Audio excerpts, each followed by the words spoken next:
정부가 코로나19를 틈타 취약계층을 노린 불법 사금융을 엄단하기로 했습니다. 범정부 차원의 특별 근절기간을 선포하고 연말까지 일제 단속에 돌입하기로 했습니다. 또 불법 대부업자의 이자 수익을 제한하는 법 개정도 추진합니다. 허윤영 기자의 보도입니다. 무등록 대부업자와 금융기관 사칭, 상품권 등 이른바 불법 사금융 시장 규모가 지난해 7조 원을 넘어섰습니다. 시장 규모가 커지면서 피해도 늘었습니다. 지난해 일평균 20건이었던 피해 신고는 올 3월 이후 약 30건으로 50%가량 증가했습니다.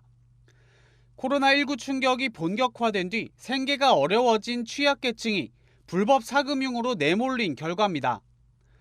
이를 막고자 정부가 불법 사금융을 척결하기 위해 칼을 빼들었습니다. 검찰과 경찰, 금융위, 국세청 등 관계부처가 모두 모인 범정부 태스크포스를 설치하고 연말까지 일제 단속에 돌입합니다. 정부는 불법 사금융 범죄 행위에 대해 강력한 척결 의지를 표명하고 범정부적 역량을 총동원해 대응해 나갈 계획입니다. 우선 금감원과 과기정통부 등을 중심으로 SNS, 인터넷 게시판 등을 활용한 온라인 광고를 차단하는 데 집중합니다. 경찰과 검찰, 특사경, 국세청은 이번 달 말부터 연말까지 신종 범죄 수법 및 불법 추심을 중점적으로 단속합니다.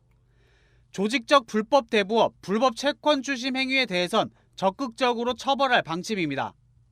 대부업법 개정을 통해 불법 사금융업자가 받을 수 있는 이자율도 6%로 제한하기로 했습니다. 현재 무등록 대부업자는 합법적 금융업자와 같은 최고금리로 이자를 받을 수 있는데 이를 대폭 삭감해 불법 영업 유인을 줄이겠다는 목적입니다. 공적 지원을 사칭하는 불법 대부 광고에 대한 처벌 근거를 보강하고 불법 사금융에 대한 법정형을 강화해 나가겠습니다. 코로나19 재확산이 지속되면서 지금도 불법 사금융 피해가 늘어나고 있는 상황. 정부는 국회 협조를 구해 최대한 빨리 구제책을 가동한다는 방침입니다. 머니투데이 방송 허윤영입니다.